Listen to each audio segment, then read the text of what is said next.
चुरायो गुरु भाव की हो मुन नार चतुर्भुज चेत चुरायो अब तो तुम भुगतो 84 अब तो तुम भुगतो 84 आप श्री मुख गायो सतगुरु उपकारी मेरी बिगड़ी बात सुधारी कि सतगुरु उपकारी जिन बिगड़ी बात सुधारी सतगुरु उपकारी मन पर सोच की होवत भारी सतगुरु शरण आयो मन पर सोच की होवत भारी सतगुरु शरण आयो क्षण में तोर कियो है सासो क्षण में तोर कियो है सासो से क्यों पाय बतायो सतगुरु उपकारी मेरी बिगड़ी बात सुधारी सतगुरु उपकारी जिन बिगड़ी बात सुधारी सतगुरु उपकारी हम तो नहीं देखी 84 दिन देखा डर लागे हम तो नहीं देखी 84 दिन देखा डर लागे इतनी अर्ज सुनो कमलापति इतनी अर्ज सुनो कमलापति आप लिखो मुख आगे सतगुरु उपकारी मेरी बिगड़ी बात सुधारी सतगुरु उपकारी जिन बिगड़ी बात सुधारी सतगुरु उपकारी भांत भांत कर लिखी दरण पर लौट गए विसराई भांत भांत कर लिखी दरण पर लौट गए विसराई नारद से गुरु नारद पूछे नारद से गुरु नारायण पूछे आगे कौन बताई सतगुरु उपकारी जिन बिगड़ी बात सुधारी सतगुरु उपकारी मेरी बिगड़ी बात सुधारी सतगुरु उपकारी गुरु नारायण मंगल मूरत भगत मुगत बरदाई गुरु नारायण मंगल मूरत भगत मुगत बरदाई नारद को गुरु जे मर मिलिया नारद को गुरु जे मर मिलिया आवा गमन मिटाई सतगुरु उपकारी जन बिगड़ी बात सुधारी सतगुरु उपकारी मेरी बिगड़ी बात सुधारी सतगुरु उपकारी इन बोलो सतगुरु वाणी जी महाराज ने दिन राम गुरुदेव जी महाराज ने दिन राम सवासु राम जी राम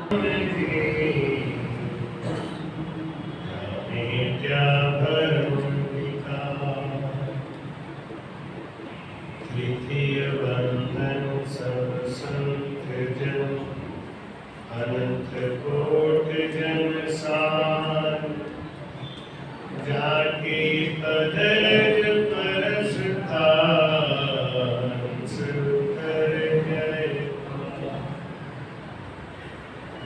भक्ति भक्त भगवंत गुरु चतुर नाम गपुरे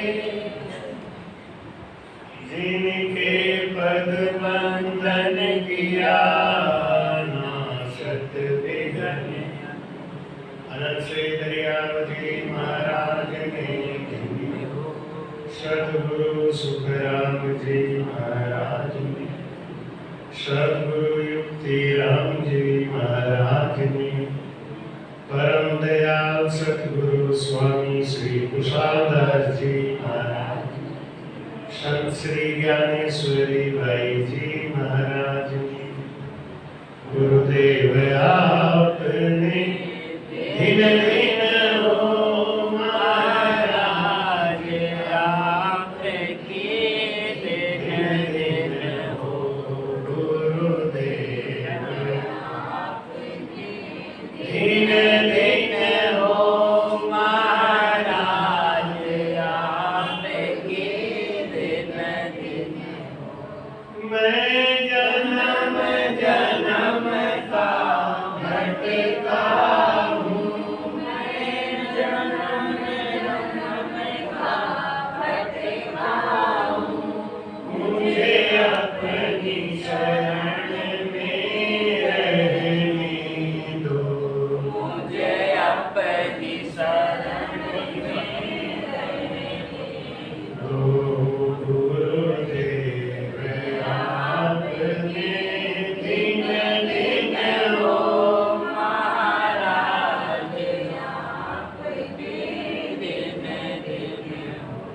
हे नाथ दया करने वाले, हे नाथ दया करने वाले, हे नाथ दया करने वाले, हे नाथ दया करने वाले, अनुभव की अरज भी सुन लेना, अनुभव की अरज भी सुन लेना, गुरुदेव आपकी दिन दिन हो महाराज, आपकी दिन दिन हो।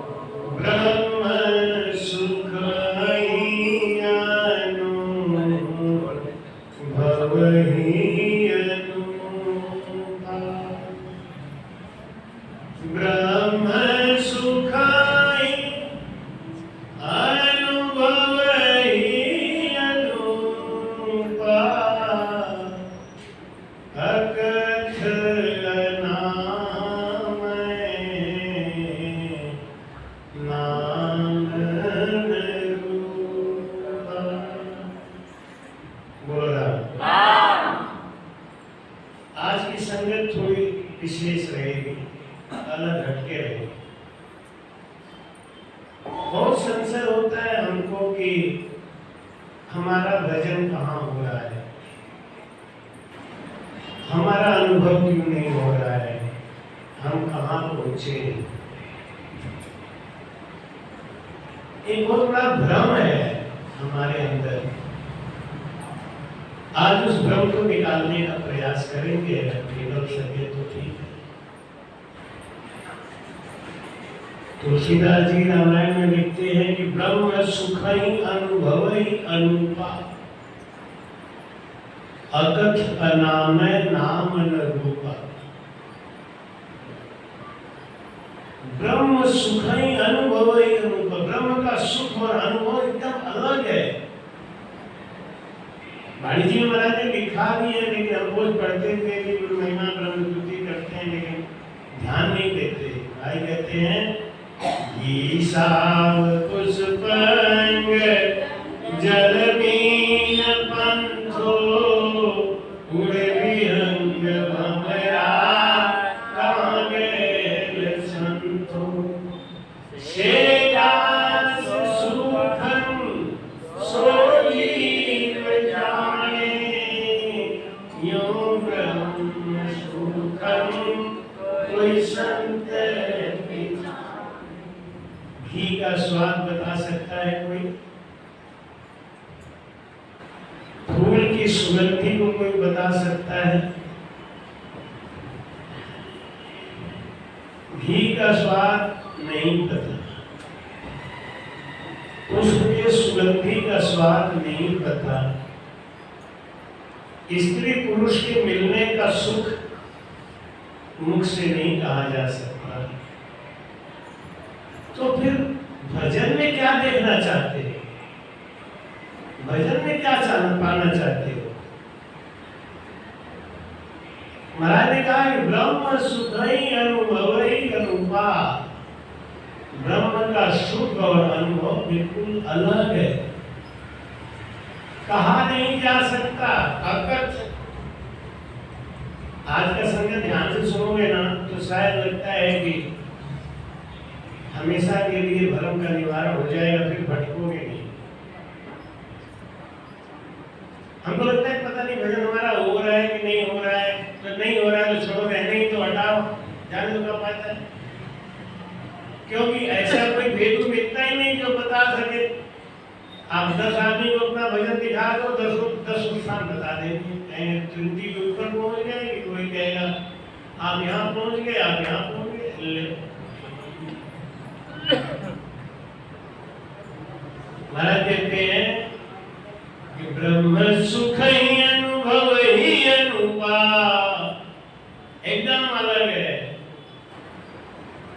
और स्वाद तो आप शायद बता भी सकते हैं, गुड़ का स्वाद कैसा है, मीठा है, चीनी का मीठा है, मिर्ची का कड़वा है, खट्टा है, ये सब बता सकते हैं। घी कड़वा है, खट्टा है, मीठा है, कैसा है? घी का स्वाद एकदम अलग है, कोई स्वाद ही नहीं है। स्वाद भी है, स्वाद है, कैसा है? एक अलग तरीके का है। ऐसे ही जो सुखुर भक्ति करते हैं ना, कोई नरसिंह भगवान को पूज रहा है, कोई विष्णु भगवान को पूज रहा है, कोई शंकर भगवान को पूज रहा है, उनको दर्शन भी देते हैं, तो वो बता सकता है कि शंकर जी ऐसे हैं, हनुमान जी ऐसे हैं। लेकिन ब्रह्म का दर्शन तो होता ही नहीं। भूषण पूछे कंचन कहाँ, कपड़ा पूछे सूत, भूषण पूछे कंचन कहाँ, अंगूठी पूछे कि सोना दिखाओ, कान का कुंडल पूछे कि सोना दिखाओ हमें, भूषण पूछे आभूषण गहना जेवर, किससे बना है? किससे बना है? आप बोलने में कंजूसी करते हो, सोचते हो पता नहीं महाराज क्या समझेंगे। अरे सोना, जोर से बोलो, सोना से। हाँ, ये यूट्यूब पे जाएगा लोग सुनेंगे, आगे सब जागरूक बैठे क्या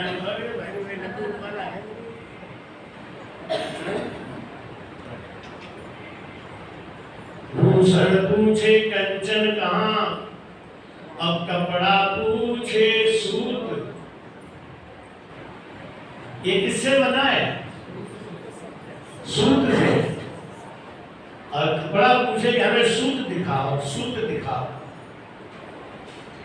और पंडित पूछे ब्रह्म कहाँ, तो तीनों भय कपूत। एक विनाशकारी पूत नहीं है, कपूत है, नालायक है एकदम से, उनको ज्ञान ही नहीं है। पंडित पूछे ब्रह्म का, अरे ब्रह्म तो तुम हो ही, क्या पूछ रहे हो? ब्रह्म को ब्रह्म क्या पूछना है? ये बैठ के कौन सुन रहा है? हाँ, आप बात सही उत्तर दिया है। क्लास में बच्चा अच्छा बोले ना तो प्रोफेसर को पढ़ाने में आनंद आता है। हम वो वाला पढ़ाई नहीं पढ़ाते, हम बड़ बोल गए तो समझ में आए चाहे नहीं आए, जरा महाराज आरती की घर गए, या जितने देर बैठो हमसे इंटरेक्ट होना चाहिए, बातचीत होनी चाहिए और संकोच नहीं। महाराज के सामने क्या बोले, खूब धड़ल्ले से बोलो, उल्टा सीधा गलती। बच्चा बोलना सीखता है तो वो सीख जाता है पढ़ाई, और बोलोगे तो मैं समझ जाऊंगा कि आप हमसे जुड़े हुए हो। हमें पूछे क्या कहा, कुछ कह रहे थे आप, इसका मतलब आप यहाँ नहीं हो, अपने घर में बैठे हो, तो हम काय को बड़बड़ करें बिना बात। आप यही हो, हमसे जुड़े हो। बीच बीच में जब प्रश्न पूछे उसका सही उत्तर, कपड़ा पूछे सूट, पंडित पूछे ब्रह्म कहाँ, आगे मेरे महाराज ब्रह्म बताओ, ब्रह्म दिखाओ हमारे, क्या दिखाएगा? आप अपने शरीर को, सब अंगों को देख सकते हो, लेकिन एक अंग को आप नहीं देख सकते। कौन सा? क्या? किसको आप नहीं देख सकते? अपने शरीर को, आप पूरा शरीर को देख सकते हो, लेकिन एक शरीर ऐसा, एक अंग ऐसा है जिसको आप नहीं देख सकते। क्या है? आँख।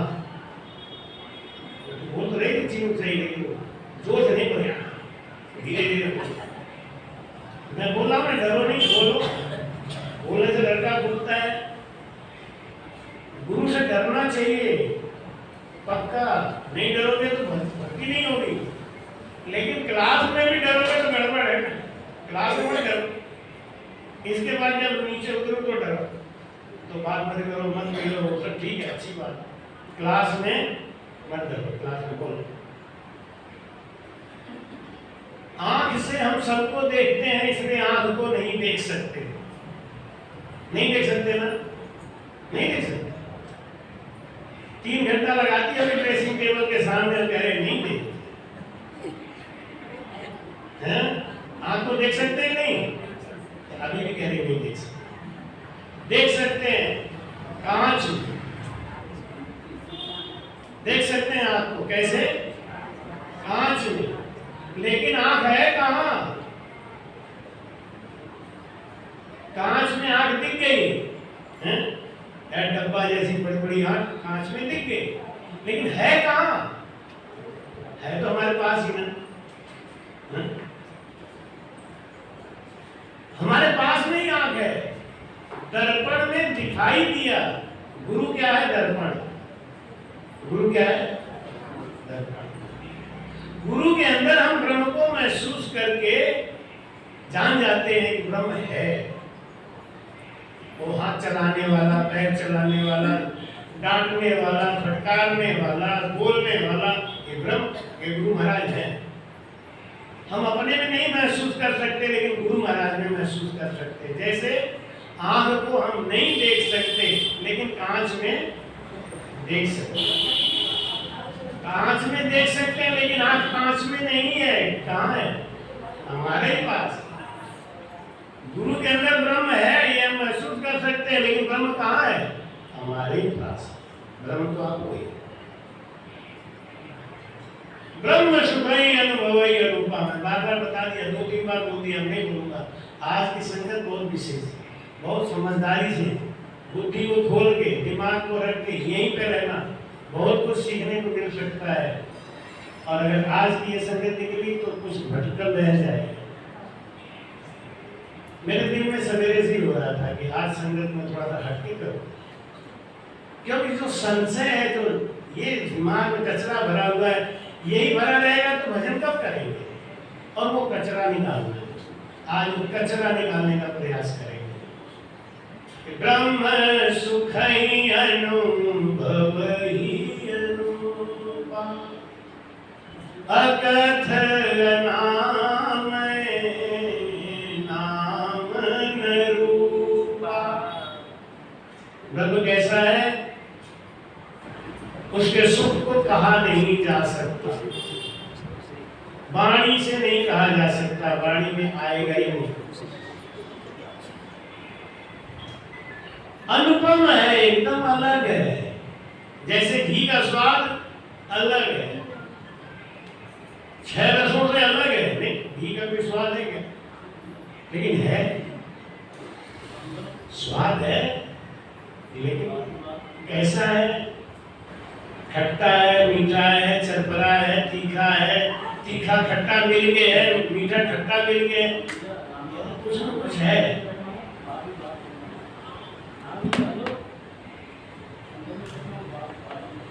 भाई वो कैसा है, आप कह नहीं सकते। फूल में सुगंधी है, है, कह नहीं सकते। अब हम क्या करते हैं? हम जब बैठते हैं भजन करने तो हमको लगता है कि हमें कुछ होना चाहिए, होना चाहिए, हमको कुछ सुनाई देना चाहिए, क्योंकि हरिजन में संतों ने लिख भी दिया है कि मुरली कौन बजावे हो, मुरली कौन बजावे, विघ्न मंगल के नाथ, विघ्न मंगल के बीच मुरली कौन बजाए।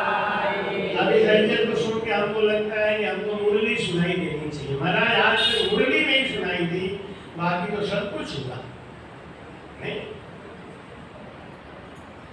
वो मुरली क्या है?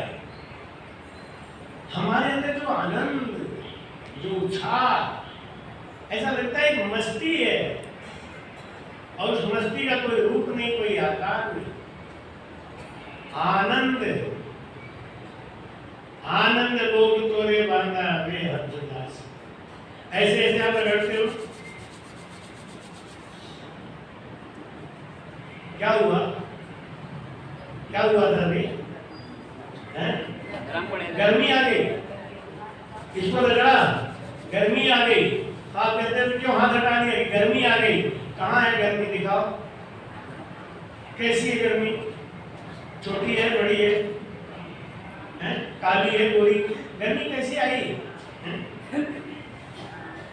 एक बार सूरदास जी थे तो कहीं पार्टी में चले गए, तो पार्टी में टटोल के थाली में सामान रख रहे थे। देखा कि हाँ ये बैगन है, बैगन का भुट्टा है, ये चावल है। एक नारियल का गोला उनके हाथ में आ गया।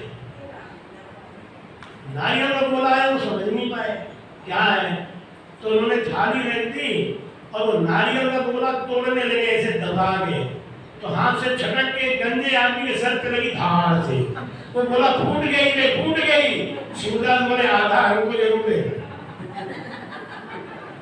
वो कह रहा फूट गई रे, फूट गई। शिवदास कह आधा हमको दे देना। क्या पता है क्या फूट गई, उसका तो सर फट गया, तो सर के लिए कह रहा है। ऐसे मुरली कौन बजावे, तो क्या आधा हमको दे देना, थोड़ा हमको सुनाना भाई, मुरली बज रही है क्या है? एक भाई जी हमारे पास आई, बहुत पहले की बात है, कि हमारे समझ से सन 2000 की बात है, 22 साल पहले की बात है। एक भाई जी आई तो उनकी एक फ्यूज हो गई थी बत्ती, एक बत्ती नहीं जलती थी, ऐसे रहती। हम मिले, हमने कहा भाई जी आपकी माता जी को खूब पटा ली, भोजन बना, बैठ गए, तो हमसे कहने लगे कि अरे भाई आपने भगवान का दर्शन किया कि नहीं किया? हमने कहा अभी तक तो नहीं किया, लगा हुआ। तुम समझ गए कोई ठक्कू है। नहीं, अरे इतने साल हो गए, कितने साल हो गए आपको गुरु मंत्र लिए हुए? मैं भाई जी 20 साल से ऊपर तो हो ही गए, तो अभी तक भगवान का दर्शन ही नहीं किया। नहीं, 2 मिनट का काम है और आप 20 साल लगा दिए। हमने कहा तो भाई जी आपके दर्शन कराए तो क्या बात है, आओ बैठो शाम। मैं बैठ गया शाम। भाई जी ने कहा आंख बंद कर लो, मैंने बंद कर लिया। भाई जी ने दोनों हाथ को ऐसे किया, ऐसा दबाया कैसे और ऐसे घुमाया, अरे अपने फूट गई रे, फूट गई रे। जब मैं हटाया तो वो लाल लाल घूमे ना, ऐसे ऐसे, किसी को भी दबा के देखो घूम जाएगा। अब जब वो घूमे तो हमें दिखाई दिया ब्रह्म। हमके ब्रह्म तो नहीं, वो लाल लाल कुछ गोला गोला घूम रहा है, हाथ फूटने से बच गई, बस इतना ही ठीक है। तो बोले वो लाल लाल घूम रहा है ना, यही ब्रह्म। हमने तो दोनों हाथ फूट के ही मिलते हैं क्या? कमजोर हाथ वाला हो तो तुमने इतनी जोर से घुमा दिया तो फूट जाएगा। ऐसा ऐसा ड्रामा करके कहते हैं कि ये ब्रह्म है, इन्हीं को देखो। और ऐसे लोग महाराज संसार में ऐसे जैसे होते हैं ना, मधुमक्खी की तरह फैले हुए। क्योंकि आजकल चेला तो कोई बनता ही नहीं, सब गुरु ही है।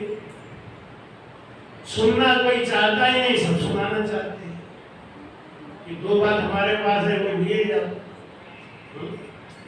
आजकल चेला बहुत कठिन है, चेला तो मिलता ही नहीं है। जिसको आप चेला समझ के चल रहे हो ना, 1 साल बाद देखना वो आपका गुरु बन के बैठा मिलेगा। क्या हम कम है का, तो कुछ न कुछ तो करेंगे ना।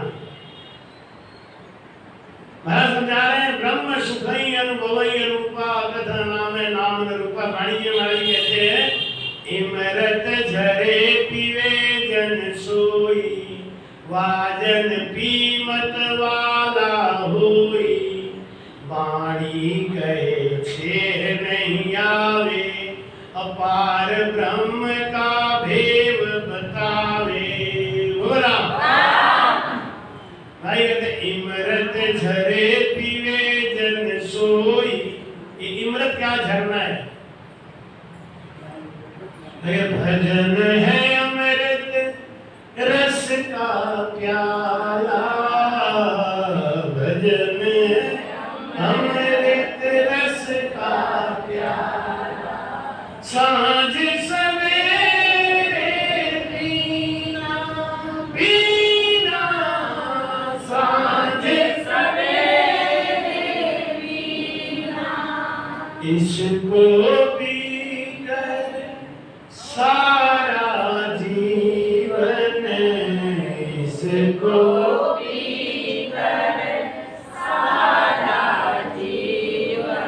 मस्ती में तू जीना रे जीना मस्ती में तू जीना भक्ति करे तो बन जाएंगे तेरे बिगड़े काम भजन बिना चैन अगर आपके अंदर निज नाम की जागृति हो गई है ना, तो आपके अंदर शोक मोह चिंता और लोभ खत्म। ये है अनुभव। ऐसे ही बैठे बैठे हमारा ड्यूटी पहुंच गया, हमारा 10वां दौर पहुंच गया, हमें यहाँ गुल होता है। सब झूठ बोलते हैं, सब नाटक करते हैं। उनके अंदर ये परीक्षा देखो कि उनको सुख है क्या? दुख में भी जो सुखी रह लेते हैं, चारों तरफ की चिंताओं से घिरे हुए भी जो निश्चित रह लेते हैं, क्योंकि उनको ईश्वर की सत्ता पे अखंड विश्वास है। और ये विश्वास है कि परमात्मा हमारे लिए कभी बुरा नहीं करेंगे, कुछ न कुछ अच्छा ही होगा, इसीलिए हो रहा है ऐसा। एक बार बादशाह ने बीरबल से कहा, बीरबल ये भगवान है ना तुम्हारा, बहुत गलत गलत काम कर देता है। 27-28 साल की लड़कियां विधवा हो जाती हैं, बच्चे अपंग हो जाते हैं, सब क्या है? बीरबल बोले भगवान को दोष कभी मत लगाना। प्राणी किया आप ही मुझते करता दोष न दीजिए। पंगत में द्वेष रखने वाला काना होता है, जन्मान। जब पंगत चल रही है तो ये हमारे आदमी है, इन्हें तो रसगुल्ला दे दो, और ये इनके आदमी है, इन्हें जलेबी दे दो, और ये तो पता नहीं कहाँ गए हैं, इनको दो ही बस। अब वो बेचारा देख रहा है कि हो सकता है जलेबी रसगुल्ला कुछ तो आए, कोई संबंध नहीं है तो काय हुआ है। ऐसा बांटने वाला अगले जन्म में काना होता है। अब काना हो जाएगा तो फिर कहेगा हे भगवान तो बहुत अन्यायी है, सबको 2-2 दिया, हमको 1 क्यों दिया? तो भगवान कहते तुमको भी तो रसगुल्ला बांटने के दिया था, तब तुम्हें उसको क्यों नहीं दिया? पंगत में भक्ति भेद करने वाला काना पैदा होता है, और गऊ को, गरीब को, असहाय को पैर से मारने वाला लंगड़ा होता है। लेकिन जो भजन करता है ना, वो इसमें ध्यान नहीं रखता। बीरबल ने कहा कि सब भगवान जानबूझ के करते हैं और सही करते हैं, एक दिन जंगल में गए बीरबल बादशाह, बादशाह ने बाण से हिरण को मारा तो उनका अंगूठा कट गया। अरे बीरबल अंगूठा कट गया, अरे तब खून निकल रहा है। बीरबल बोले कोई भलाई होगी महाराज? बादशाह को बड़ा गुस्सा है, एक तो मेरा अंगूठा कट गया, ऊपर से कह रहे कोई भलाई होगी। तो उन्होंने बीरबल को धक्का दे दिया, कुआं में गिरा दिया और कुआं में गिरा के बोले बीरबल ये तेरे कोई भलाई है बेटा, यही रहे तो कुआं में। 5 मिनट नहीं बीता कि वो जंगल में से वो जंगली लोग आ गए, उन्होंने पकड़ लिया। अरे ये मनुष्य का मांस खाने को मिलेगा, आज मनुष्य मिल गया। पकड़ के ले गए सरदार के पास कि महाराज आज देखो जीव मिला है, बढ़िया खाने के लिए आज बलि चढ़ेगी, देवी माता का भोग लगेगा। मुखिया ने कहा ले जाओ इसको नहलाओ धुलाओ, नहलाओ धुलाओ। जब नहलाने लगे देखा तो अंगूठा कटा हुआ, खून बह रहा ताजा ताजा। वो सब आगे बोले कि महाराज एक गड़बड़ है। क्या? इस आदमी का अंगूठा कटा हुआ है, खून बह रहा है, इसका बलि नहीं चढ़ सकता। तो मुखिया ने कहा इसको छोड़ दो, कोई साबित वाला खोज के ले आओ।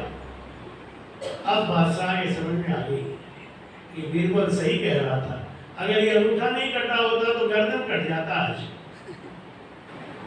गर्दन ना कटे इसलिए भगवान ने पहले अंगूठा काट दिया।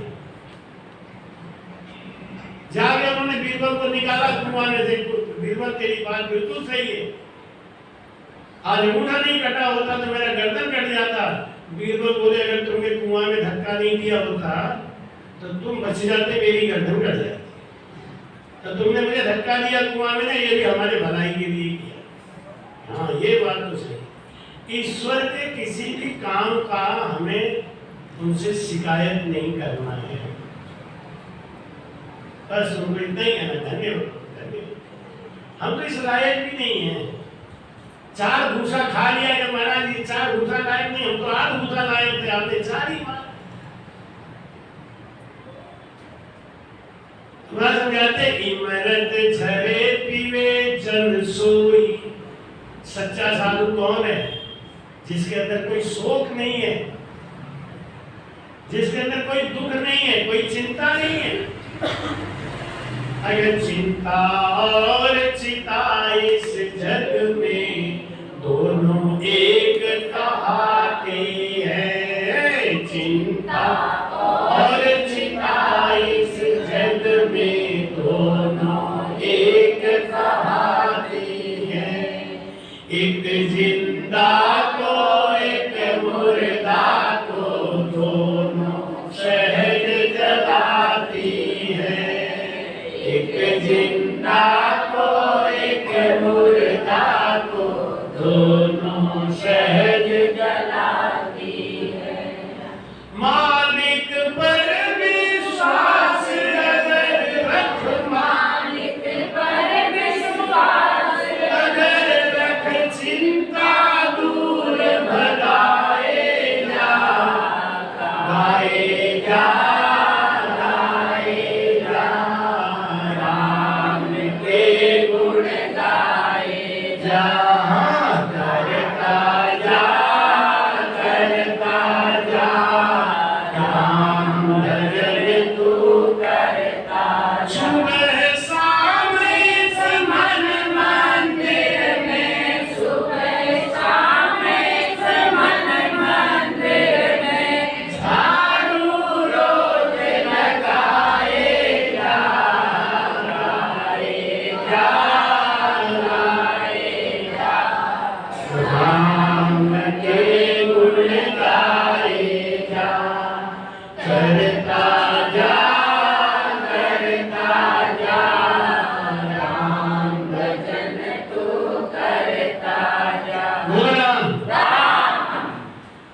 समझाते हैं।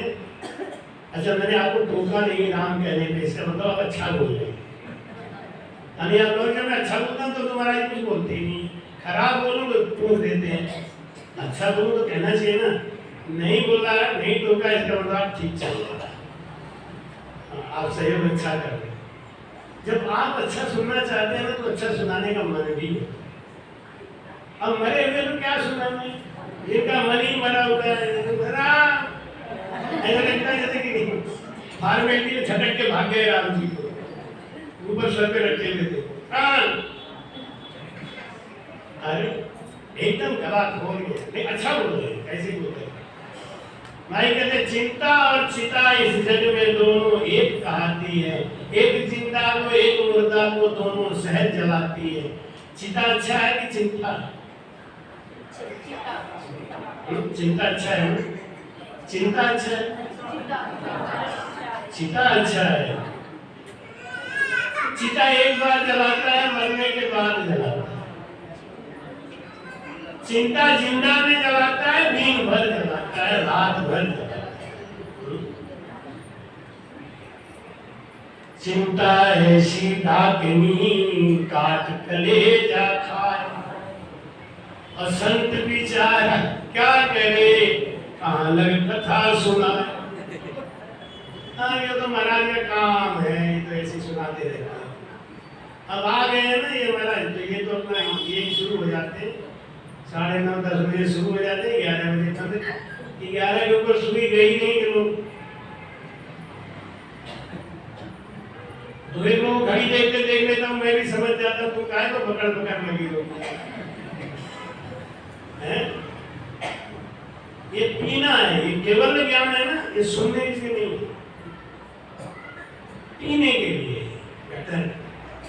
एक आदमी ने पूछा एक संत से कि महाराज कौन से जानवर का दूध बढ़िया होता है?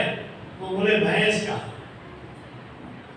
तो बोले महाराज आप बड़े हो, जैसा बोलोगे ठीक ही है, लेकिन आज तक तो मैंने ये सुना है कि गौ माता का दूध बढ़िया होता है। तो अरे पागल, तुमने पूछा क्या था और बता क्या रहे हो? तुमने पूछा था कौन से जानवर का, गाय जानवर नहीं है, क्योंकि तुम्ही ने कहा कि गौ माता, गौ माता का दूध जानवर का दूध नहीं है, वो तो अमृत है। तुमने पूछा कौन से जानवर का, तो जानवर में बकरिया चिड़िया ये सब, इनमें भैंसिया ठीक है, गाय की बात नहीं करनी, गाय तो माँ है। ऐसे सत्संग तो बहुत सत्संग होते हैं, तो सब सत्संग ही सत्संग है कि महाराज कौन सा सत्संग बढ़िया होता है, गो वाला अच्छा है, गो वाला अच्छा है। केवल ज्ञान सत्संग नहीं, ये सुनने के लिए नहीं, पीने के लिए, आनंद लेने, रस लो बस। और जिनको सुनने में मस्ती नहीं आ रही है, उनको भजन में क्या मस्ती आएगी? फिर वो कहेंगे महाराज भजन दे लो, हमारा कहाँ है, हमें तुम ही बताओ तुम्हारा भजन कहाँ है। आपको सब पता है, हमारे पास है, किसी के पास जाके आप उनको बना रहे हैं।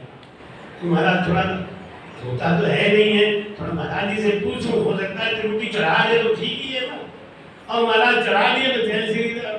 नहीं, उल्लू बनाने वाली बात थोड़ी ना है। महाराज जी से तो प्रेरणा लेने की बात है कि हम प्रेरणा, महाराज जी की प्रेरणा बस इतना ही लेते रहो कि भजन से लगे रहो। चल रहा है या नहीं चल रहा है, उल्लू बनाने वाली बात। हाँ तो ठीक है, लेकिन ये मत पूछना कि महाराज देखो नाभि पे है कि बंद बना देंगे। बोलो ना, अच्छा लगा। चिंता और चिता इस जग में दोनों एक कहाती है, एक जिंदा को एक मुर्दा को। जो जिंदा को जलाए वो बहुत गंदा है, और वह चिंता, तो मालिक पर विश्वास अगर रख तो चिंता दूर भगाए जाए। मालिक है, हमारा कंट्रोलर है। जैसे एक स्त्री के लिए उसका पति उसका मालिक है, वो निश्चिंत रहती है, ऐसे ही एक भक्त के लिए उसका गुरु मालिक है। जब गुरु है तो पति की भी जरूरत नहीं है, क्यों? मालिक असली धनी वो बैठा हुआ। मालिक कौन होता मालूम है? जो रक्षा करे और पालन करे, वो पति है। परमात्मा के बाद दूसरा नंबर आता है गुरु का, तीसरा नंबर आता है पति का। पहला पति तो आत्मा का परमात्मा है, उससे जोड़ के रखने वाला ये गुरु महाराज। शरीर का पति अपना पति। चिंता क्यों करते हैं हम? क्योंकि हमें भगवान पे भरोसा नहीं है। हम क्यों छटपटाते हैं? हमारा भजन जल्दी पार हो जाए। जिंदा में ही मोक्ष जाना है, इसी शरीर में मोक्ष जाना है, अभी मोक्ष जाना है, या बैठे बैठे मोक्ष जाना है। आपको मोक्ष जाने का मतलब मर जाना नहीं है। मरने के बाद क्या होगा भगवान जाने। एक बाबा जी हैं तो कहते हैं 6 मंत्र दूंगा, एक नाम दूंगा, ये 6 साल भजन कराऊंगा, वो पड़ जाएगा, फिर दूसरा नाम दूंगा, फिर तीसरा नाम दूंगा, फिर चौथा दूंगा, फिर 5वां दूंगा, बाद में 7 नाम 6वां बाद में दूंगा। तब तक तो मर जाएगा, तब तक तो मर जाएगा, उसे लेवल तक आ ही नहीं पाएगा। डॉक्टर लोग दवा दे देते हैं कि ये तब खाओ, ये तब खाओ, ये तब खाओ, कब तक खाएं, जब तक जिंदा रहो खाओ, ये तो मर ही जाओ। दवा खाते खाते मरो। अखंड सुख आना चाहिए हमारे अंदर, अखंड सुख, अखंड आनंद आना चाहिए। और वो आता है जब वो अखंड आनंद हमारे अंदर आएंगे तब। इमरत झर पीवे जन सोई। इमरत झरने का मतलब, इमरत झरने का क्या मतलब है कि हमारे अंदर वो अखंड आनंद आ गया, अंदर अंदर मस्ती आ रही है। वाह गुरु, वाह गुरु, गुरु नानक देव जी भजन करते हैं, वाह गुरु, वाह। उनको तो अखंड आनंद आ रहा है। अब आजकल कोई भजन भजन तो करता नहीं है, वाह गुरु, वाह गुरु, वाह गुरु, वाह गुरु, वाह गुरु, वाह गुरु, क्या है? महाराज कहते हैं जलवा देखा नूर का तो मुख से निकसी वाह, और मैंने तो देखने का, मैंने देखा कि बिना बात के जिसके अंदर वो मस्ती आ गई, वो फिर अपने गुरु का एहसान मानता है। कहता है क्या कि राम भजन रो खूणे खूणिया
राम भजन रो खूणे खूणिया जी।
शून्य है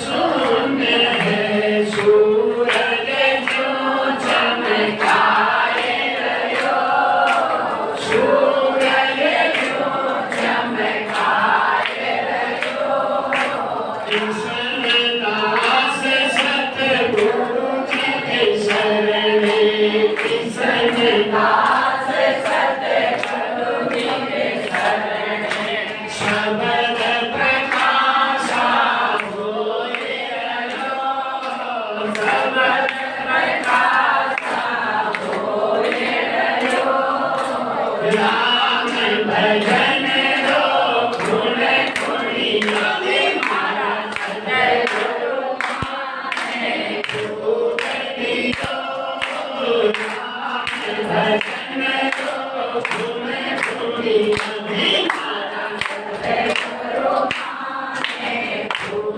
दियो हरि भजन रो गुण गुणी नदी मारा सतगुरु माने खूब दियो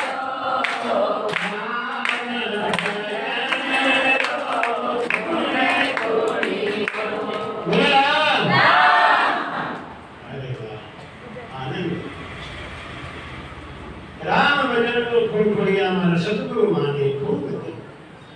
एक फुनफुनिया बाजा तो जानते ही होंगे, तो मेला में जाते हैं बच्चे, छोटे छोटे बच्चे, तो उनके मम्मी पापा अगर ज्ञानी है, चतुर है ना, तो पहले जाते ही वो 1 रुपए का फुनफुनिया दे देते हैं, बच्चे को पकड़ा देते हैं। अब वो बच्चा ऐसा उस बाजार में घूम गया, उसका आनंद आने लगा कि ना उसे मिठाई की दुकान समझ में आती है, ना पिस्तौल की, ना गेंदा की, ना बॉल की, ना गाड़ी की, और अगर ये बाजार नहीं होता ना, तो बच्चा हर 10 कदम के बाद कहता अड़ जाता, पापा मिठाई ले लो, पापा ये गाड़ी ले लो। अब उनका सारा जेब खाली हो जाता। लेकिन चतुराई करी उन्होंने, 1 रुपए खर्चा किया, मेला में घुसते ही पहले ले खोपड़ी ले बेटा बजा, अब पूरा मेला देख लिया, उसका मन नहीं जाता ही नहीं। अरे हम हैं कि हम दिन रात भजन कर रहे हैं, 40-40 साल हो गए भजन किए हुए, मन इधर ही जाता है, खुनखुनिया में लगता ही नहीं। वो बच्चा जाते ठीक है, अब क्या कहेंगे, दावा बड़ा जोरदार मारते महाराज। एक बार इनको 40 साल हो गया भजन करते हुए, हमने कहा इनसे बढ़िया तो 4 साल का लड़का है। 40 साल भजन करते हो गया, खुनखुनिया बाजा का आनंद लिया ही नहीं अभी तक मन समझा। कोई बूढ़ा हो गया, एक बूढ़ी माता जी आई, हमने कहा माता जी भजन खूब होता है कि मन नहीं लगता, हमें बुढ़ापे में भी नहीं लगता है, अभी भी मन भाग रहा है तुम्हारा, कमाल। अरे बूढ़ी हो गई ना, तुम्हें खाने से मतलब ना कपड़ा से मतलब, अब तो लगा लो मन राम जी में। अब हम क्या करते हैं, हम तो बैठ जाएंगे, हमको महाराज भजन तो हो नहीं रहा है, पता नहीं भजन कहाँ गायब हो गया है, भजन दिखता ही नहीं है। फिर गुरु महिमा पर स्तुति करेंगे तो घीसाव पुष्पंग जलमीन पंथो उड़े विहंग भवरा कहाँ गए संतो, छेजास सुगंध सो जीव जाने, यूं ब्रह्म सुखं कोई संत ब्रह्म सुखई अनुभवई रूपा कथा नाम है नामन रूपा। जहां तक शब्द है, जहां तक रूप है, जहां तक स्वाद है, जहां तक सुगंधी है, ये सब माया है। और माया हमारे चलते हुए भजन को रोकने के लिए ये चीज लाके सामने खड़ी। कभी कभी तो गुरु का रूप धारण करके भी माया अपने भजन में आ गई एकदम सामने। गुरु का दर्शन होने लगा, मुंह बंद। मैं तो अक्सर ऐसा मेरे संग होता है। क्या होता है, अब दिन रात सत्संग, दिन रात प्रसाद बांटना, दिन रात ये करना, कभी कभी भजन कर रहे हैं तो अचानक कसरत चले गए भजन में, अब प्रसाद बांटने लगे। तो तुम्हारी माता जी बगल में बैठी रहती है ना, आज आ रही है, ट्रेन में बैठ गई होगी। हाँ तो बगल में बैठ के लोग खोदते हैं, कहाँ खो गए, कहाँ खो गए, ये नहीं कहते कि त्रिपुटी पार हो गए, समझ जाए कहाँ खो गए, अरे हमने प्रसाद मांगते लगे महाराज यही रहो। होता है स्वाभाविक होता है कि आप भी दिन भर जो काम करते हैं ना, जब भजन करने बैठते हैं मन एकांत होता है, कभी कभी आ जाता है। तो अब हम क्या गलती क्या करते हैं, हम उसी में फंस जाते हैं। त्रिपुटी के आगे ब्रह्मलोक तक, यहाँ ब्रह्मलोक तक 13 लोक हैं, त्रिपुटी के आगे 13 लोक हैं और हर लोक का सुख अलग अलग है, आनंद अलग अलग है। लेकिन महाराज जी कहते हैं कि उस सुख में, इन आनंद में आपको नहीं फंसना है, आपको तो भजन में लगे रहना है। इतना सहज नहीं है जितना सहज लोग बना दिए हैं आजकल।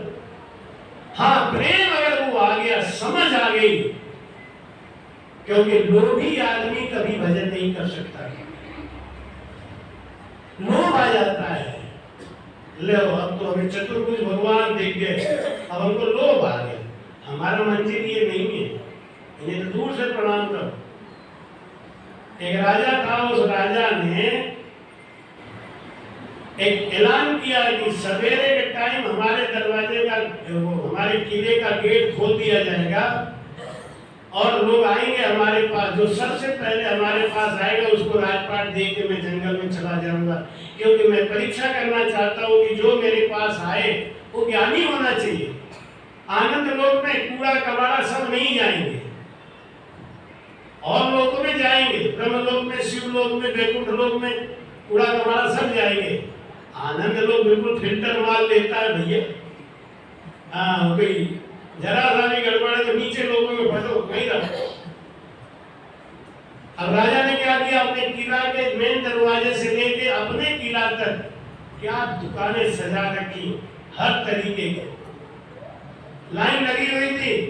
गेटमैन ने नियम समझा दिया, देखो ये नियम आपको भी पता है कि मृत्युलोक में आप आ रहे हो ना, ये गेट खुल गया मृत्युलोक का, आप आ गए, अंदर आ गए मृत्युलोक के। वो गेटमैन समझा रहा है, इसको ऐसे समझते जाना। गेटमैन समझा रहा है कि सुबह 8 बजे गेट खुलेगा, शाम को 5 बजे तक गेट खुला रहेगा, 5 बजे के बाद आपको बाहर निकाल दिया जाएगा। 9 घंटे के अंदर आपको राजा साहब के पास पहुंचना है। 80 साल की अवस्था के अंदर आपको आनंद पद में जाना है, भजन को पूर्ण करना है। सदगुरु मिल गए, भेद बता दिया। 20-25 साल के बाद तो गुरु ही मिले। अब आजकल तो लोग बुढ़ापे में गुरु खोजते हैं कि मरने के नजदीक आएंगे तब गुरु बना लेंगे और फिर 2 दिन भजन करेंगे, पार हो जाएंगे। तो उनकी तो महिमा वही जाने। लेकिन मान लो आप 20 साल के हुए, 20 साल में आपको गुरुमत मिल गया, भजन मिल गया, आराम से नहीं, परिवार में बच्चा कोई पैदा हुआ है तो 15-16 साल की उम्र में ले लेते हैं भजन। एक बार एक लड़का अपने बेटी को लेके आया कि महाराज आश्रम में इसका 6वां साल मनाऊंगा, तो कटका वाला मनोज में अच्छी बात है, आश्रम में मंगाओ, केक मंगाओ, खिलाओ पिलाओ, नहीं वो वाला जन्मदिन नहीं मनाऊंगा, इसको कंठी बांधो आप। अरे मैं 6 साल में, हाँ मेरी इकलौती बेटी है, अभी कंठी बांधो, अब इसका जन्मदिन आज कंठी बांध के इसको नया जन्मदिन करना है। जालिम सतगुरु भेड़िया तालीम जन्म सनातन। तो जितना जल्दी गुरुमंत्र मिल जाए, जितने जल्दी भजन में लग जाए उतना ही अच्छा है। दरबार समझाने लगा कि 8 बजे गेट खुलेगा, 5 बजे बंद हो जाएगा, 9 घंटे के अंदर आपको राजा साहब के पास जाना है, सारे खजाने का मालिक आपको बनना है। ऐसे ही संसार में 20 साल की अवस्था में गुरुमंत्र की 80 साल के अंदर हमको आनंद पद में जाना है और उस अखंड सुख को पाना है। सब समझा दिया गया। ध्यान है ना, 5 बजे निकाल दिया जाएगा। अंदर जितनी चीजें हैं उसका आप आनंद ले सकते हो, लेकिन साथ नहीं ले जा सकते। ये मृतलोक में जितनी चीजें हैं ना उसका आप सुख ले सकते हो, आनंद ले, साथ नहीं ले जाना है। भगवान कह रहा था 5 बजे डंडा मार के निकाल दूंगा बाहर, और एक भी चीज बाहर नहीं जाएगा, यहाँ तक कि तन का वस्त्र भी उतार लिया जाएगा। और तन को भी जला दिया जाए। यहाँ मित्रों से आप कुछ नहीं लेके जाओ। 8 बजे घंटी लगी, दरवाजा खुला और सारे लोग भागे। जैसे ही सामने गए देखा क्या बढ़िया दुकान सजी है मिठाई की। तो जो मिठाई के लोग ही थे उन्होंने पूछा दरबान से, भाई मिठाई की दुकान आपकी है, आपकी सेवा के लिए है। अब वो वही फंस गए। अब ये मिठाई खाऊंगी, ये मिठाई खाऊं, पेट खराब हो गया, डॉक्टर को दिखाया, फिर ठीक हो गए, फिर मिठाई खाऊं, फिर पेट खराब, ऐसे चल। थोड़ा सा और आगे बढ़े तो वहां नर्तकियों का नाच चल रहा था। ये भाई इसमें कोई टिकट लगेगा? नहीं, फ्री है, जाओ देखो। अब वहां जाके बैठ गए तो भूल गए कि हमें राजा के यहाँ जाना है। और आगे गए, सोना चांदी का पूरा भंडार देखा। अरे ये किसका है? सब आपका ही है। अरे मेरा है जब तो बोरा भरो। फिर अब धड़ाधड़ बोरा भर रहे हैं। वो बात भूल गए कि 5 बजे डंडा मार के भरा दूंगा। बोरा किसके लिए भर रहे हो? ये बोरा जो भर रहे हो किसके लिए? कोई अपने नाती के लिए, कोई अपने 7 पीढ़ियों का इंतजाम करके, अपने 2 रोटी का इंतजाम के लिए कोई परेशान नहीं है, कोई टेंशन नहीं है। अपने कपड़ा के लिए कोई टेंशन नहीं है। 7 पीढ़ी तक का इंतजाम करके जाऊं, जिससे वो लोग जब आए तो हमारा फोटो लगा के प्लास्टिक का माला लगाए। प्लास्टिक का माला।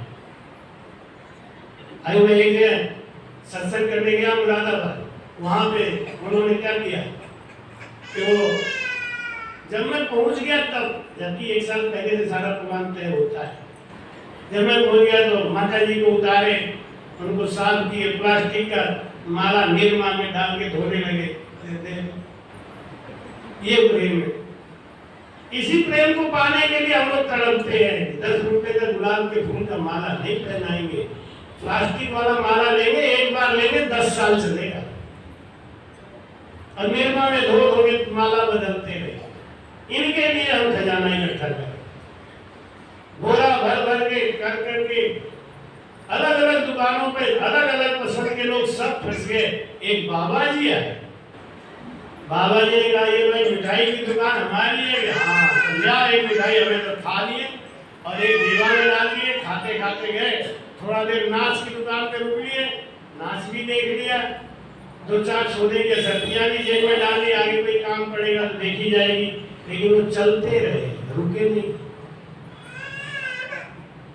जब तक सूरज आसमान पर चलता चल, तू चलता चल। जब तक सूरज आसमान पर चलता चल, तू चलता चल।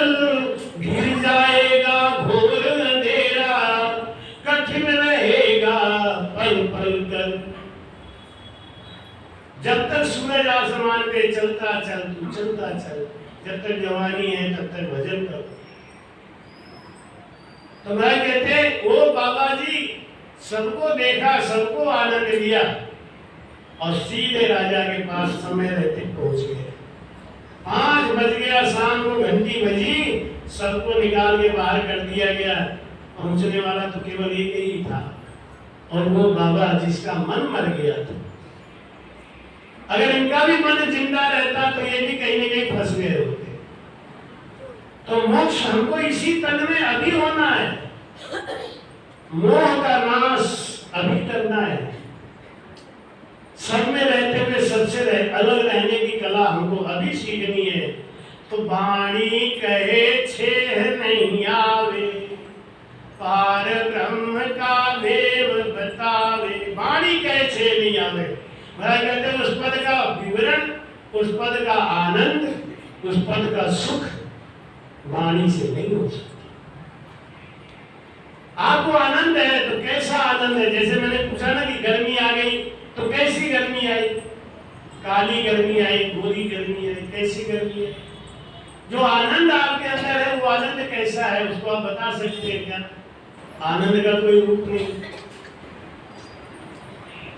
आनंद पद का कोई रूप नहीं, वहां आनंद ही आनंद है। अब कैसा आनंद है? बाड़ी कहे छे नहीं आवे, पार ब्रह्म का भेद बतावे, त्रिपुटी चढ़े अगम घर सूझे, सूरा संत रात दिन जूझे, सूरा संत रात दिन जूझे। अच्छा, हम रात दिन आनंद में डूबे रहेंगे तभी तो भजन करेंगे। आप टीवी सिनेमा देखते हो, आपको उसमें सुख आनंद आता है तो आपको समय का पता नहीं चलता ना। 9 बजे रात को एक पिक्चर चालू हुई, आप बैठ के देखने लगे, 11 बज गया, पता है अरे 11 बज गए। क्यों? आपका मन उस आनंद में लगा हुआ है, समय में नहीं।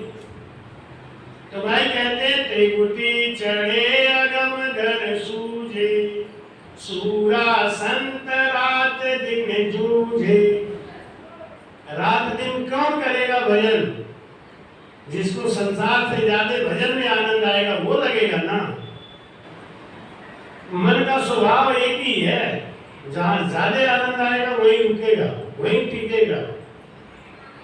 भजन में हमारा मन क्यों नहीं टिकता, क्यों नहीं रुकता? क्योंकि भजन में हमको सुख नहीं है, भजन में हमको आनंद नहीं आता। अगर भजन में आनंद आना चालू हो गया ना, कोई लड़का उसको पढ़ाई में आनंद आता है तो वो दिन रात किताबों में घुसा रहता है। कोई बच्चे को खेल कूद में आनंद आता है तो दिन रात तो खेल कूद में घुसा रहता है। ये मन को जहां सुख मिलता है, आनंद मिलता है, वो उसी में घुसा रहता है। अब कोई खुद ही कह रहे हो मेरा भजन में मन नहीं लगता, मैं आधे घंटे से ज्यादा बैठता नहीं, इसका मतलब साफ है। इसमें क्या बताना कि आपको आनंद नहीं आ रहा। आनंद आएगा तो आप हटोगे ही नहीं। और तो पता है ना, गुल से लिपटी हुई तितली को उड़ाकर देखो, आंधियों तुमने दरख्तों को उड़ाया होगा। तितली को फूल में इतना आनंद आता है, इतना आनंद आता है कि वो तितली फूल को छोड़ के उड़ती नहीं, चाहे कितना भी जोर का आंधी आ जाए, डाली टूट के अलग हो जाए, लेकिन तितली फूल से चिपकी रहेगी। क्यों चिपकी रहती है? क्योंकि तितली को सुख,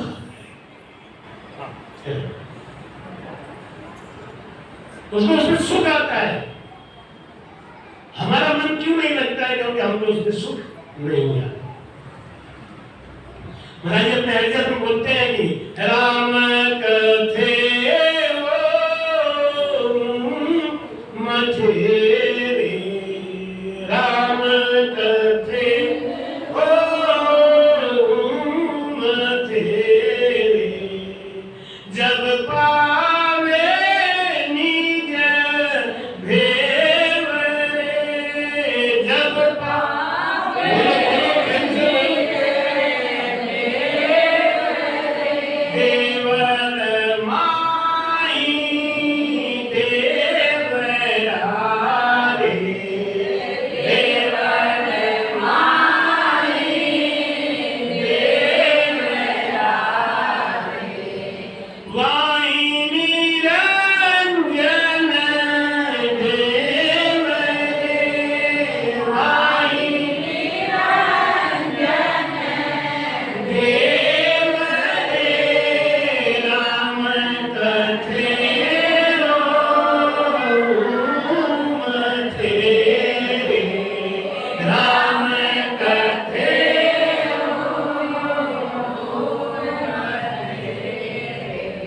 मन मारो माया छोड़ो रे, मन मारो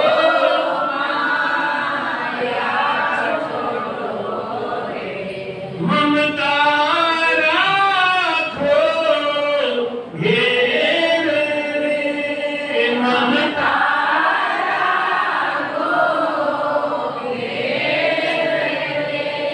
खुद जलाओ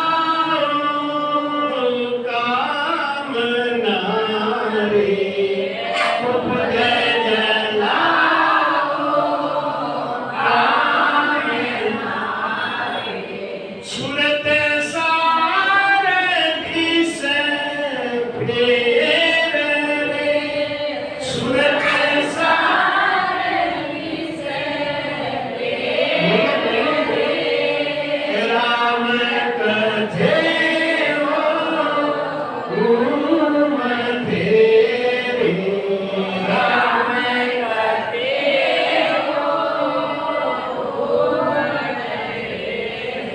आपको थोड़ा बीच में बाधा डाल के बताता हूँ, आप लोग जोर से बोला करो तो आपको हरिजस का सही राग याद हो जाएगा।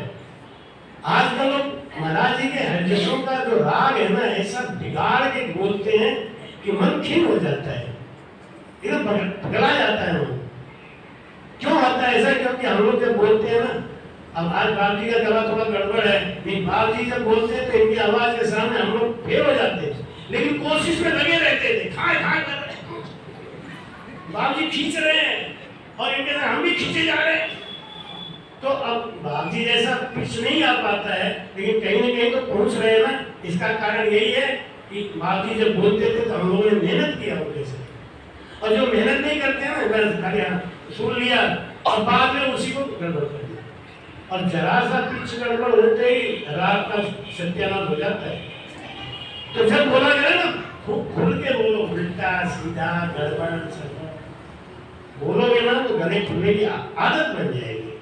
हाँ, प्रेम से बोलो, मैं ते तज मद नाटिया रे, मैं ते तज मद नाटिया रे, आपो दे सब राग रे, आपो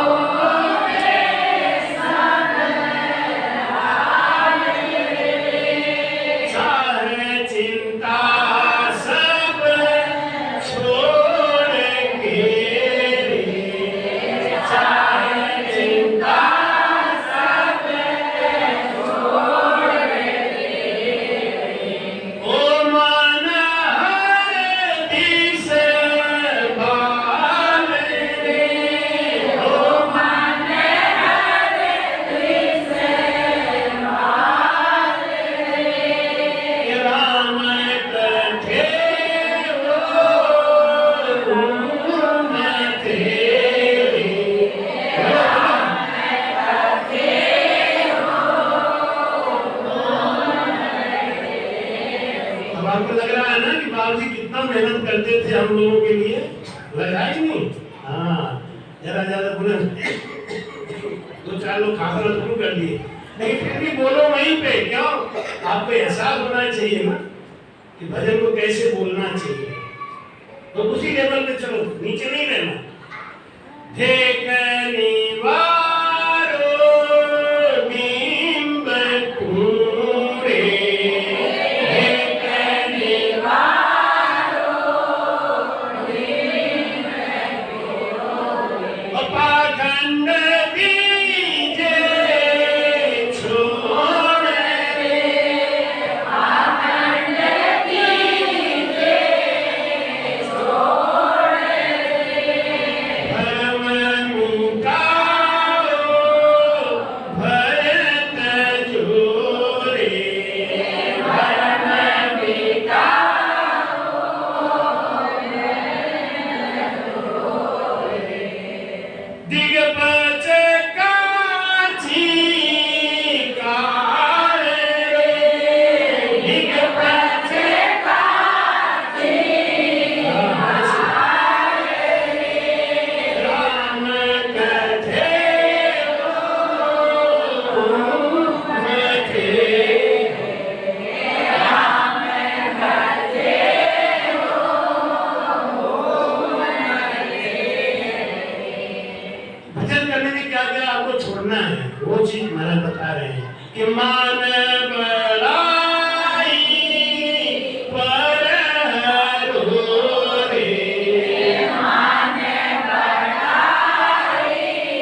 अशुभ सब छोड़िए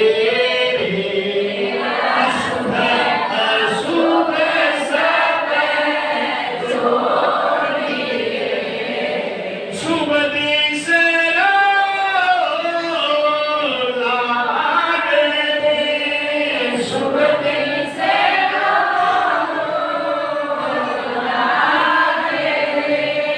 जन सुख देव तज झूठ कोरे जन सुख देव तज झूठ कोरे साचा सही दिस जागे साचा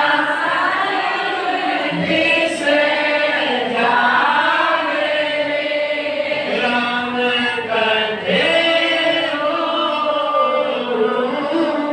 कथे राम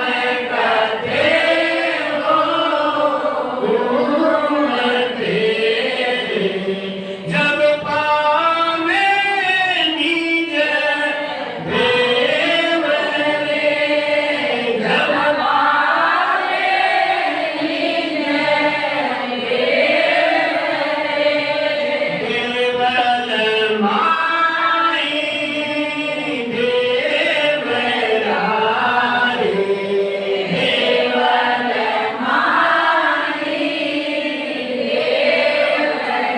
देव रे वाणी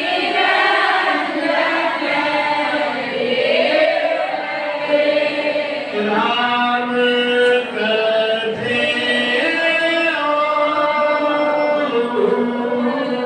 कथे काष्ठ मथन से अभिमोहित से दधी मथन से घीव श्वास मथन से किशनदास जीव होते मथन करो सांसों का उसमें से ब्रह्म तत्व प्रकट होना चालू होगा और आपके अंदर वो तेज वो नूर आना चालू हो जाएगा और जिसके अंदर वो ब्रह्म प्रकट हो गया वहां चाह चिंता लोभ बड़ाई मान ये सब रहेगा क्या आग लग जाने के बाद कचरा रहता है क्या और अगर ये सब है तो वो केवल मनमुखी बात है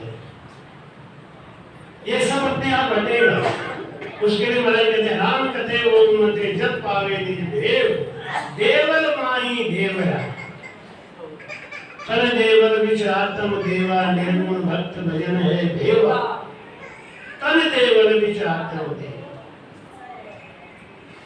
ये मकान किसने बनाया कोई राजमिस्त्री ने नहीं बनाया ये मकान भगवान ने बनाया माता के गर्भ में बैठ के बनाया माताएं कितनी महान होती हैं और ऐसी माताओं को पेट में ही मार देते हैं भ्रूण हत्या कर देते हैं एक स्त्री एक सृष्टि का निर्माण करती है अपने गर्भ में एक ब्रह्म का निर्माण करती है अपने गर्भ में कभी कभी कहते हैं कि हनुमान जी की पूजा स्त्रियों को नहीं करना चाहिए क्योंकि स्त्री खुद अपने आप में इतनी महान होती है उसके गर्भ में ब्रह्म बनता है और एक ब्रह्म को बना के वो निकाल देती है ऐसा सृष्टि में इतना बढ़िया चमत्कार कोई नहीं कर सकता और ऐसी स्त्री जहां दुख पाती है जिस घर में स्त्री के आंसू गिरते हैं ना उस घर में लक्ष्मी नहीं रहती जिस घर में स्त्री दुखी रहती है उस घर में कभी भी सुख शांति नहीं रहती इसीलिए स्त्रियों को हमेशा सज बज के प्रसन्न रहना चाहिए खुश रहना चाहिए क्योंकि वो ब्रह्म बनाने वाली है किसी ने शंका किया कि कयाधु के गर्भ से प्रहलाद कैसे पैदा हुआ प्रहलाद असुर वंश में पैदा हो गए कयाधु ने पैदा किया जिन्होंने उनके वंश को कयाधु गुरुमुखी थी, ज्ञानी थी। माँ के हाथ में संस्कार होता है, वो बच्चे को जो चाहे वो बना सकती है। आजकल के बच्चे पैदा होते डिशिंग डिशिंग क्यों करते हैं मालूम है? उनकी मम्मी मोबाइल में डिशिंग डिशिंग देखते रहती, जब तक वो पेट में रहते थे डिशिंग डिशिंग। पहले तो टीवी उनकी था तो लोग बंद भी कर देते थे, अब तो मोबाइल है हर भाई के हाथ में। घर में बच्चा है इसका उनको ध्यान ही नहीं है, उन्हें तो अपने मनोरंजन का ध्यान, इसीलिए सृष्टि आ रही है ऐसी। पहले सृष्टि की रचना करने से पहले पति पत्नी दोनों तप करते थे, सात्विक वृत्ति से रहते थे, और समय और योग आने पे तब वो सृष्टि की रचना करते थे।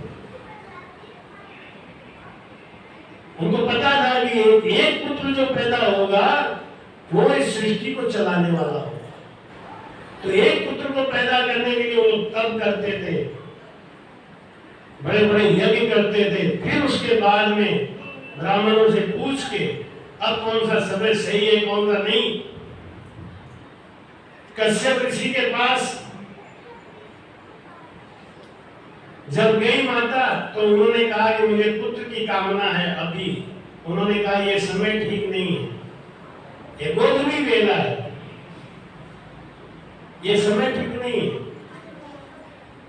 उन्होंने कहा कि आपको दोष लगेगा, स्त्री की कामना अगर है तो उसको पूरा करना आपका फर्ज है, नहीं आपको दोष लगेगा। कश्यप ऋषि ने कहा तुम ज्ञानी हो समझदार हो, तुम्हें मालूम है कि इस समय का पुत्र कैसा हो सकता है। वो जिद करके और जिद के नाते उनको गर्भ रहा जुड़ना, हिरणाक्ष और हिरण्यकश्यप पैदा। दो बच्चे आए, लेकिन दो के दोनों ने क्या क्या विनाशकारी लीला खेली हो तो सब आप जानते हैं। तो मैं कहते हैं कि राम कथे वो मते जब पावे निज देव, देवल माई देव और वहां निरंजन देव। इस शरीर के अंदर ब्रह्म है, परमात्मा है, आप ही ब्रह्म हो, आप ही परमात्मा हो, लेकिन आपके अंदर वो गुण क्यों नहीं है? क्योंकि माया का अंश ज्यादा है। एक गुरु जी ने अपने चेले को, दो चेलों को बुलाया और कहा कि लो एक गिलास चीनी तुम लो, एक गिलास चीनी तुम लो, शरबत बना के ले आओ। वो दोनों गए, चीनी का शरबत बना के लाए। एक गिलास चीनी में एक चेला ने एक लोटा पानी डाला, खूब मीठा शरबत बना के लाया। गुरु जी ने कहा तो मेरा पक्का चेला है, ज्ञानी चेला है, तुम्हें कोई कपट नहीं करी, पूरा चीनी घोल दिया। दूसरा वाला एक गिलास चीनी तो डाल दिया, लेकिन पानी डाला 5 बाल्टी। 5 बाल्टी पानी डाल के और शरबत ले गया। गुरु जी लो शरबत पियो। गुरु जी पी गया, अरे तू चोर कपटी झूठा, मेरा सारा चीनी बेच दिया। अरे गुरु जी ऐसा क्यों बोल रहे हो? इसी में है, चीनी का गुण होता है मीठा, इसमें अगर है तो मीठा क्यों नहीं है? लोग कहते हैं ना कि भगवान सबके अंदर रहते, एक आदमी पागल क्यों है, एक आदमी दुष्ट क्यों है, एक आदमी छुटा चाकू चलाता है, एक आदमी भजन कर, अलग अलग क्यों है? समझ रहे हो क्यों है? पानी ज्यादा है, चीनी गायब। भगवान है लेकिन गायब, कितना ज्यादा पानी है। अब वो बोले ना गुरु जी इसी में चीनी है। अरे बेवकूफ, चीनी है तो मिठास क्यों नहीं है? चीनी का गुण मिठास होता है। लोग कहते हैं भगवान है तो उनका गुण क्यों नहीं है?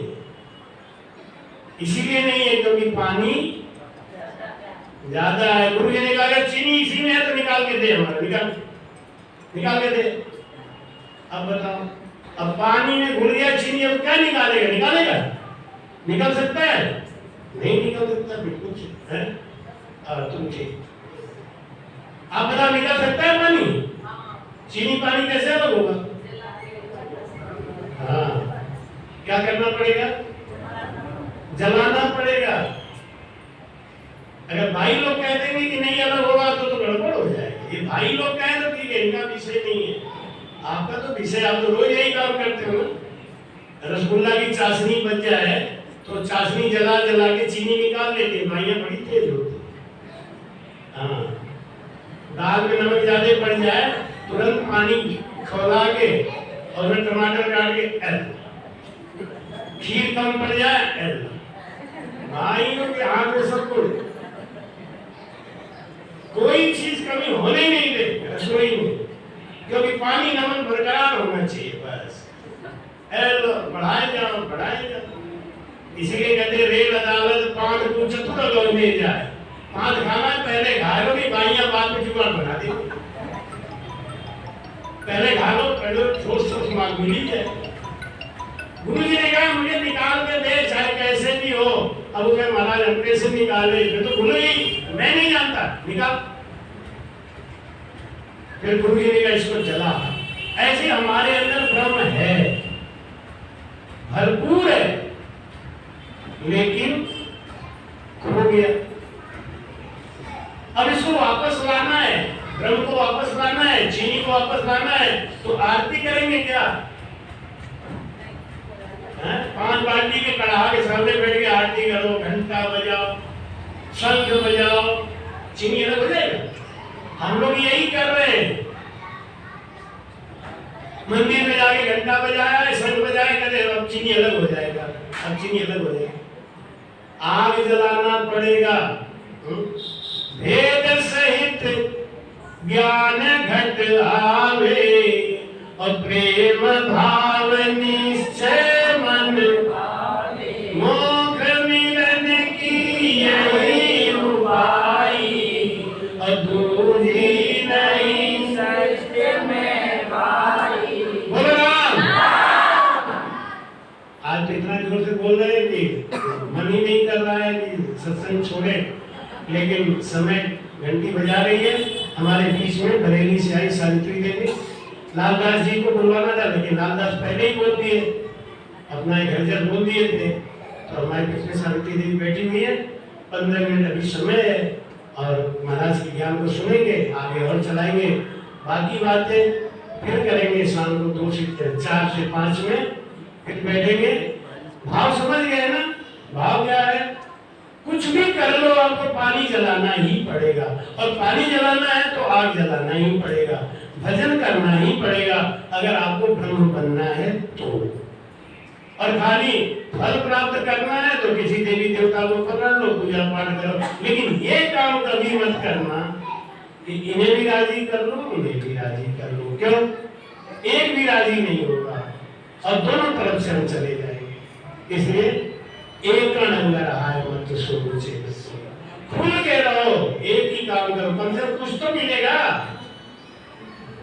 कोई भी भक्ति बुरी नहीं है, लेकिन जिसमें रहो बस उसी के रहो, कि यहाँ भी वहाँ भी यहाँ भी वहाँ भी ऐसा काम नहीं करना। सतगुरु सुखराम देव महाराज ने इसका अर्थ शाम को 4 बजे के बाद सुना दे।